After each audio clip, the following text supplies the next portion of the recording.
Today is the day na iproseso ko na yung aking mga naaning gulay. Ayan. Oh, ang gaganda ng tubo. Magagandang tatsoy. Tingnan nyo. Beautiful Swiss chard naman. Broccoli side shoots. Mga cauliflower. Oh, ang daming gulay! O ng salmon. Pag-intay, tikman na natin.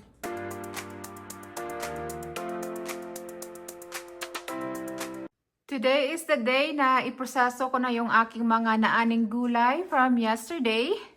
Ito na yung iba dito na prep ko na. Bali yung green onions na hugasan ko na sila. Tapos itong kale na naani ko sa aking mother-in-law's garden na hugasan ko na rin. And pinunit ko lang sila from its stem. Ito yung mga stem nila Ayan. Tapos, ito na pala yung basket ng cauliflower. May garden peas dyan. May konting broccoli at saka artichoke na natambakan. Ito yung kale from my garden. Red Russian kale. Depende sa maiimbak ko. I think, ipamimigay ko na lang itong 2 tab ng kale na galing sa garden ko. Tapos, ito yung Swiss chard. Ito yung tatsoy at yung winter choy. Ito yung paborito kong ilagay sa mga sinigang at mga sinabawan, nilagang mousse. Ayan, so iba-blanch ko mga yan. Tapos ito naman yung celery. Iba-blanch ko din to at i-freeze. Ayun pulang celery. Ito naman yung parsley. Ito yung dill, tsaka yung, ang tawag dito, cilantro. I think i-dry ko lang ito or i-freeze, depende. Tapos itong kohlrabi, hindi ko pa alam kung anong gagawin ko dito kasi first time ko itong itanim. And then, gusto ko palang i-share sa inyo na nilalagyan ko ng tubig itong mga tab. May mga tubig yan lahat para hindi sila madaling malanta. Kasi minsan, hindi ko sila ma-process kaagad. This way, even na ilang araw akong walang time na iproseso sila, hindi sila madaling malanta. Let's start with the kale. So, ilalagay ko lang tong kale sa gallon freezer bag. Ayan. Direkta ko na itong ilagay dito. Hindi ko na iba-blanch kasi nalaman ko sa aking mga kakilala na hindi na daw nila ito binablanch bago i-freeze. Kaya ito na rin yung gagawin ko this year. Let's find out kung okay lang ito na hindi i-blanch. So yung purpose ko sa 1 gallon bag na to is isang batch ng kale laing. Ayan. Yan yung ginagawa ng isa kong kaibigan na Pilipina dito. Kale yung ginagamit niya panggawa ng laing. Imbis na dahon ng gabi. Ayan, bulky ito. So, ipak ko lang siya. Para sulit naman. Let's see kung ilan yung mapapak natin. Kasi pag niluto naman to, liliit na. Ayan. Let's see kung maisara natin to. May hangin pala dito. Ayan, hangin. Ayan, nabang hangin. There you go. Ayan, parang vacuum sealed Ayan, may isa na tayong bag. Tapusin ko muna. Tingnan natin kung ilang bag yung magawa ko. Kita yung aso ko. Nag-aabang. Akala niya pwede niya makain. So, ito yung ating na bag na kale. 2, 3, 4. 4 na gallon freezer bags. Ayan. Itong isang bag, hinaluan ko ng Russian kale. Red Russian kale. Hindi ko alam kung anong variety itong itinanim ng aking binan. Ilalagay ko na lang ang mga ito sa freezer. Next, itong sibuyas dahon or green onions naman yung aking iproseso. Ang gaganda ng tubo. Yung mga malalaki ay hiwain ko ng ganito. Pang soup. Ayan.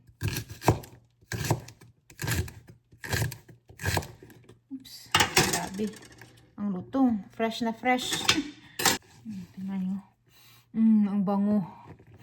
Amoy sibuyas. Ito naman yung isang hiwa na gagawin ko. Ito naman ay pang stir fry. Yan. Yung mahaba. Pinalitan ko pala yung kutsilyo ko kasi mapurol yung isa. So, ganyan nagkakahaba. Ayan. Alright. Tapusin ko muna to. Ito na lahat yung aking sibuyas dahon. Ito yung pang stir fry. At ito naman yung pang soup. So, i-freeze ko muna sila dito sa baking sheets bago i-transfer sa freezer bag. That way, hindi sila magdikit-dikit. At kapag nagluluto na ako, maibubuhos ko lang out of the bag yung portion na kailangan ko sa isang luto. Nilagay ko na sila sa freezer. Pinagkasya ko na lang sa isang tray yung pang stir fry. Kasi wala na akong freezer space. Ayan oh. Oops. Come on. Oh, okay. It made it. Yung next na tatrabahuin ko, itong mga magagandang tatsuy. Tingnan nyo, oh, ang gaganda. Ang lalapad. Ayan. So, hindi ko pa ito sila nahugasan. Natanggal ko muna yung ginaganito ko siya. Tinatanggal ko lang yung mga dahon. Kasi, nanunuot yan yung mga putik lupa. Hugasan ko muna. Ayan eh. So, yung lasa nito is parang lang siya. Parang pechay. Nasa family ng pechay din itong tatsuy. Ayan. Okay. Marami-rami ito. Lagyan natin yan. Ayun oh. Diba? Ganda. Next, hihimayin ko naman itong mga winter choy. Ayan. Ayun oh. Parang pechay lang din siya. Hindi na sila gaanong lumaki kasi wala na masyadong time. Pangalawang tanim ko na ito. Yung unang batch na itinanim ko ay na-harvest ko na. Ayan. I think tinanim ko ito sila July or August. Mabilis lang silang mag-mature. May mga malalaki din naman. Ganyan o. Ayan. Pero mas lalaki pa talaga ito kapag meron silang enough time na tumubo. Wala nang time ditong tumubo yung mga halaman kasi malamig na. Fall na and anytime soon magsusnow na. Unfortunately. Next is itong mga beautiful Swiss chard naman. Yung aking hihiwain. Yung ating hihimayin. Or slice. Whatever you call it. So yung mga gulay pala na to ay aking iba-blanch. Ayan. Kaya hinihiwa ko na sila lahat.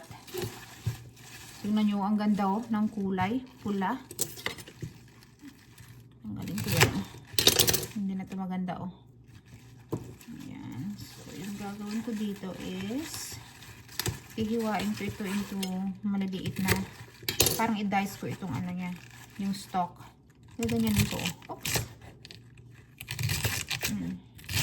Pang soup. Masarap ito pang soup.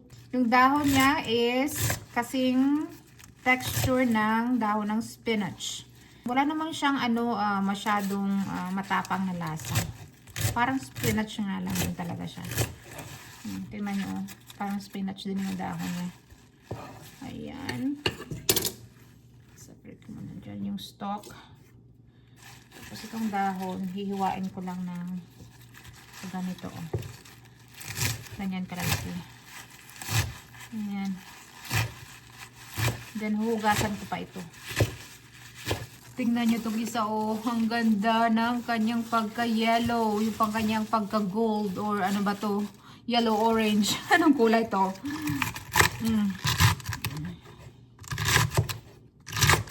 Ganda ng kulay.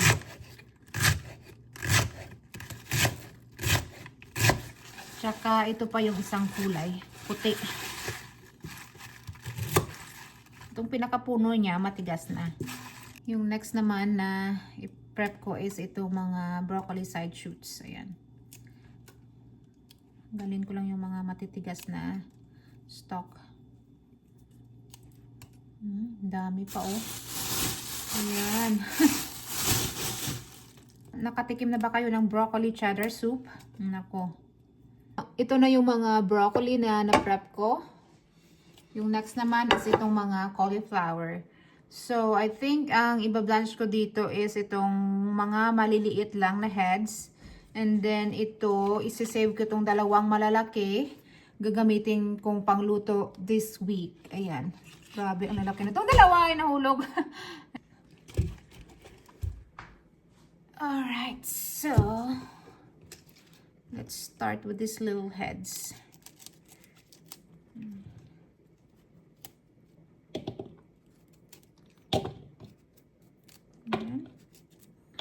Ganito din ba kayo mag-prep ng cauliflower? Tanggalin natin yung core. Make sure lang na alam nyo kung nasaan yung kamay nyo. Baka matusok. Ayan. And then from here, I can use a smaller knife.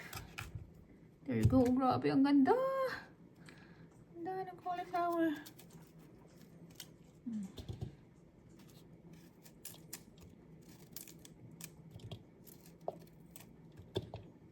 Naka-isang bowl ako ng cauliflower. Ito na lahat yung gulay na iba-blanch ko today. Ito na yung winter choy, cauliflower, broccoli, Swiss chard, and tatsoy. So, ito yung mga natira. Sa susunod ko na to iproseso. Tapos ito yung pangsahog ko sa munggo tonight. Itong 2 tub ng kale, I think ipamigay ko na lang. Itong Swiss chard, ipamigay ko na lang din. Kung gusto nila ng celery, magbibigay din ako. Pero mag-i-imbak din ako for us kasi wala pa akong na-imbak nito. Itong mga herbs, sa sunod na yan sila. Tapos, itong kohlrabi din. Dito pala, ito isi-save ko lang to. Ilagay ko lang to sa refrigerator. Pangkain namin this week. Tapos itong mga garden peas, babalatan ko pa. Itong mga artichoke, isi-steam ko lang at kakainin namin kasi paborito ko ito kahit na steam lang. Alright, blanching time! Ito, nagpakulo na ako dito ng tubig. Tapos ito, malamig na tubig itong nasa bowl. Galing lang ito sa gripo namin. Kasi, you know, yung tubig dito sa Alaska ay icy. Hindi na kailangan ng yelo. So, yung uunahin kong i-blanch is itong mga tatsoy. Lagay natin dyan.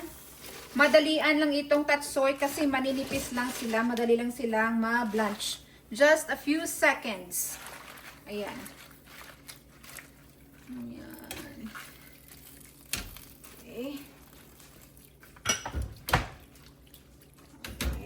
Malalaman nyo na ready na yan kapag medyo umiba na yung kanyang kulay. Ganyan tumingkad, mas lalong tumingkad, mas lalong naging berde.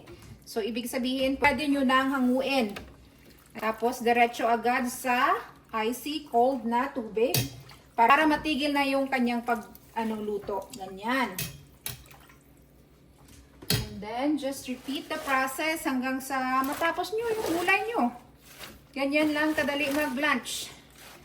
And I find it the most effective way for me na ma-imbak yung aming gulay. So, since marami akong nilagay dito na gulay, papalitan ko to yung tubig kasi nag-warm na siya. Ayan. Palitan ko muna.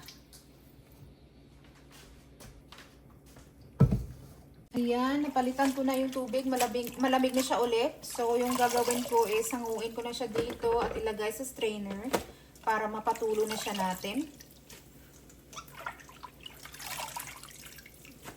Ganyan lang. Ito yung pinakamadali at pinakamabisang paraan for me.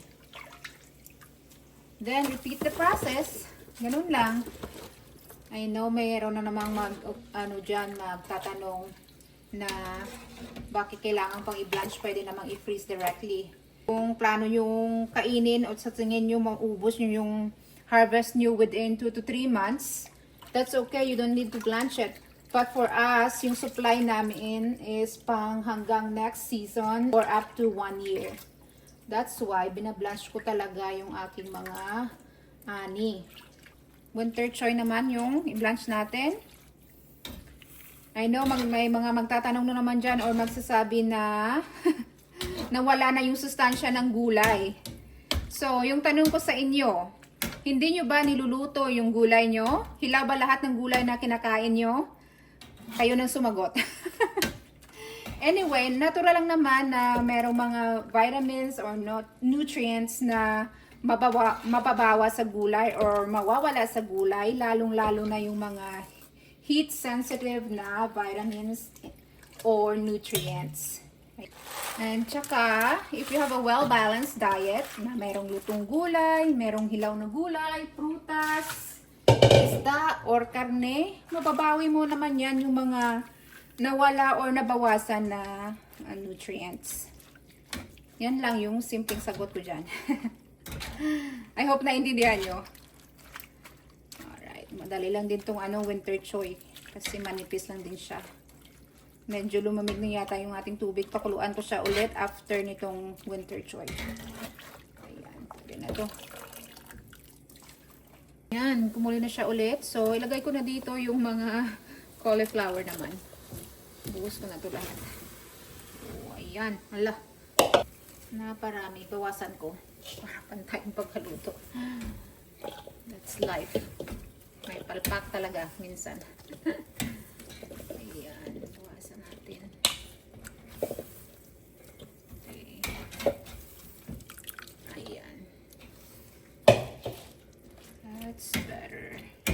So, mga ano lang siya. Siguro mga 30 seconds to 1 minute. Ang purpose pala ng blanching is para mapanatili yung kanyang texture, yung kanyang lasa, at yung itsura. Kasi alam nyo ba, kapag matagal na sa freezer yung gulay na hindi binlanch, may mga enzyme dyan na active pa rin at unti-unti pa rin nabubulok yung gulay kahit na frozen siya kapag hindi na blanch. Alright, I think that's good. Natin. Okay, tapusin ko muna to. Nakuha nyo naman yung idea, di ba? Broccoli naman, mga ano lang din to. A few seconds lang. Makikita nyo, oh. Nag-iba na yung kulay niya. Pag ganyan na, I leave it for a few seconds and then hinahango ko na. Ayan. Pwede na yung hanguin. Ang ganda ng kulay. Berde na berde.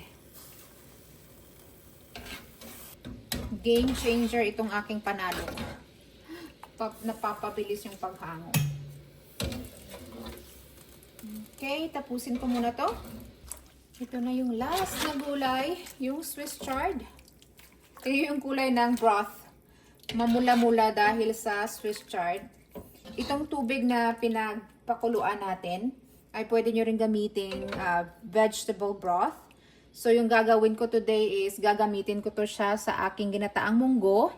And then kung gusto nyo, pwede nyo ilagay sa garapon at ilagay sa refrigerator and use it within a few days or pwede nyo rin ilagay sa freezer.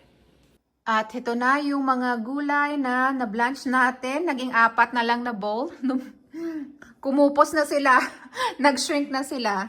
Diba? Ang ganda ng kulay nila, ang titingkad. Ito na yung Swiss chard. Hinalo ko na lang yung stalk tsaka dahon. Ito na yung broccoli. Ito mixture ng winter choy tsaka tatsoy. Malalaman mo na winter choy kasi puti ito. Yung tatsoy ay green, yung kanyang stalk or stem. Tapos ito naman yung ating cauliflower.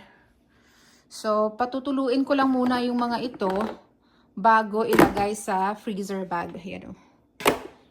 Ayan yung Swiss chard, yung last natin na binalash. Habang nag-aantay, magluluto na ako ng aking ginataang munggo. Naggisa na ako dito ng bawang, sibuyas, kamatis at luya. Yung luya lang dito yung hindi nanggaling sa aking mga ani. So, ito na pala yung vegetable broth na pinaglanchan ko ng mga gulay kanina. Yung munggo pala, nilaga ko ahead of time para mapabilis na lang yung pagluto ko ngayong gabi. I-add ko na yung stalks ng Swiss chard. Lagyan ko na din ng seasoning. Ito yung seasoning na kalimitan kong ginagamit sa aking mga nilulutong gulay. Nabibili ko lang ito sa Costco. Dagdagan ko na rin ng konting tubig para mas marami yung aking sabaw. Balik tayo sa mga gulay. Pwede na itong ilagay sa freezer bag yung ating mga na-blanch na gulay. Unahin ko itong cauliflower. Ayan, nilagyan ko na ng petsa at label. Mas gusto ko palang ilagay sila sa quart size na freezer bag kasi yung isang quart size tamang-tama lang para sa aming mag-asawa sa isang luto. Ganyan. Hindi ko siya masyadong pinupuno para wait lang.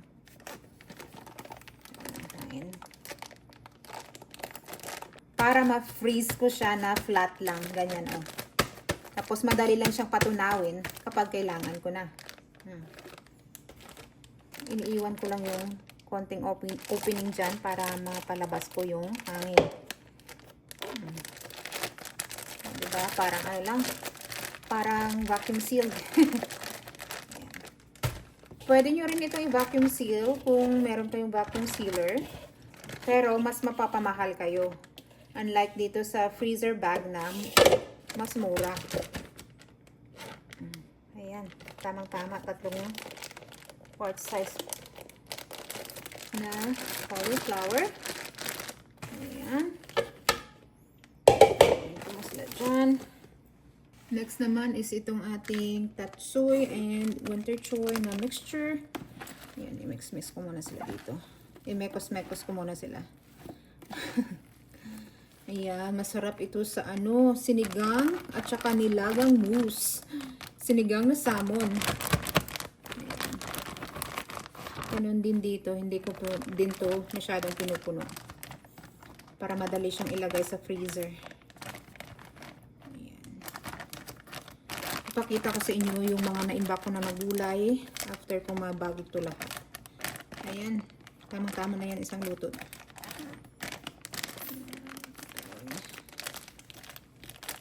And then spread out ko lang ng ganyan para flat siya. Alright, tapusin ko muna to. Balik tayo sa niluluto kong munggo. Lagay ko na yung mga dahon-dahon na gulay. Inuna ko dito yung kale, tsaka sinabay ko na rin yung Swiss chard. Yung mga dahon pala na to ay pwede rin kaining hilaw. Hinahalo ito kadalasan sa mga vegetable salad. Lagyan ko na ito ng gata. Dilatang gata lang pala yung nabibili namin dito. Walang available na fresh coconut milk dito sa amin. Maybe sa ibang parte ng Alaska na nasa syudad talaga baka meron. Lalagyan ko din to ng pamintang durog, tsaka red pepper flakes para medyo maanghang at tsaka konting asin. Malapit na itong matapos. Isimmer ko lang siya ng panandalian. At ayan, luto na yung aking ginataang munggo. Tamang-tama. Frozen na rin itong ating spring onions. Ayan o. Ayan. So, ilalagay ko na sila dito sa gallon freezer bag. Ayan.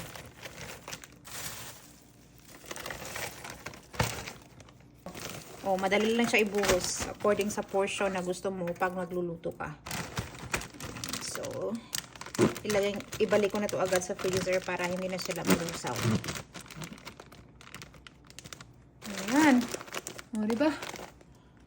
Ito na yung mga pang stir fry. Frozen na rin sila. Nakakatuwa yung tunog.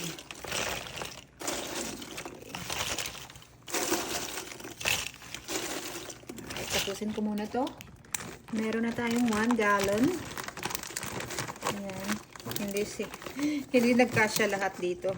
At meron tayong quart size na nakuha dun sa natirang spring onion na pang stir fry. Ala, napunit yata itong isa. Ayan. So, dito ko lang to ilalagay yung mga spring onions sa aming kitchen freezer. Meron tayong 2 gallons, and a quart. Ayan.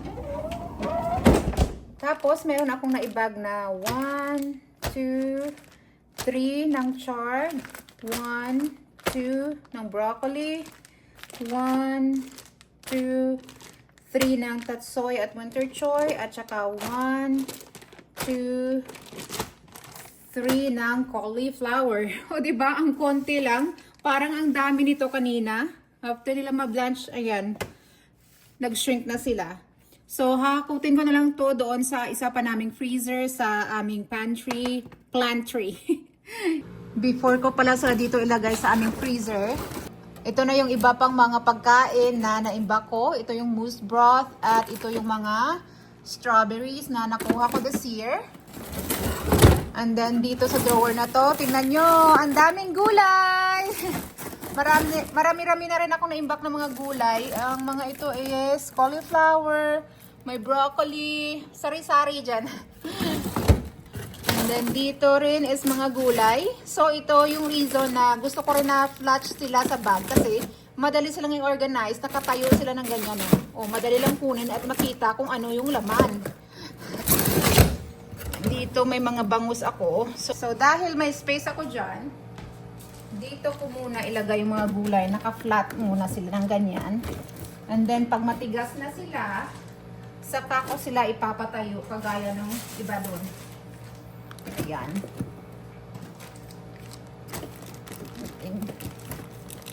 Asya naman yung pag-ganyan. Ayan. Gusto ko kasi talaga organize yung mga ano dito sa bahay. Kahit anong bagay, gusto ko organize. Ayan. So, yan. I don't know. O, dito may room ako dito. Ito, pwede ko na siguro itong ipatayo yung cauliflower. Sana magkasya sila dito. Ito yung aking mga wild mushrooms na lunch ko din. Kasya, please! Magkasya! Ayan. Ayan. Ayan, kasya! Oh.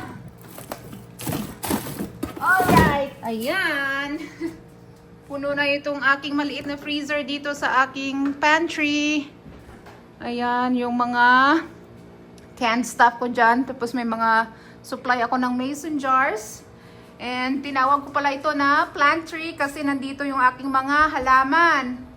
Ayan, tingnan nyo. Puro halaman dito.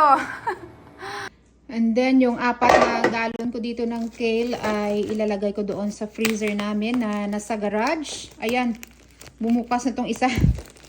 Ayusin ko yan. Punong-puno kasi ito. Ayusin ko muna tong isa. Habang nagpo-proseso ako ng mga gulay, nakapag-bake na rin ako ng salmon. Tingnan nyo, ang sarap. Ang lalaki. My gosh. Oh. Ito yung bigay sa amin ng kaibigan namin na nangisda sa Copper River sa Chitna. Nung hindi pa kami pumunta, binigyan kami ng 2 fillet na napakalalaki. Wow. Ang sarap nito. Ayan o, tingnan nyo. Nagmamantika sa taba. And pares dito sa aking ginataang munggo na napakarami din ng gulay. And of course, may kanin tayo. Hakutin ko na to sa labas, sa garage namin. Wow. Maulan pala dito ngayon. Ganito pag fall, laging naulan. So, ito yung aming isang freezer. Alright. Stop! Nasawa ko, loko-loko. Supply namin ng mga tinapay, isda, berries, more berries. Ayan. Diyan na muna kayo. Magpatigas na kayo. Oh, diba? Tapos ito yung ating mga salmon. Bye na. Since patapos naman na yung ating video, I hope na may natutunan kayo sa aking shinare dito sa YouTube. Yan lang. Bye! Hindi na ako makapag-intay. Tikman na natin.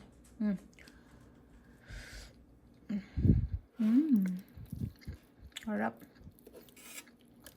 Ang taba. Kuha na tayo.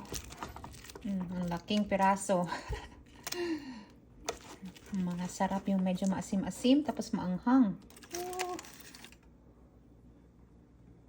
Ang sarap. Kanin syempre hindi mawawala.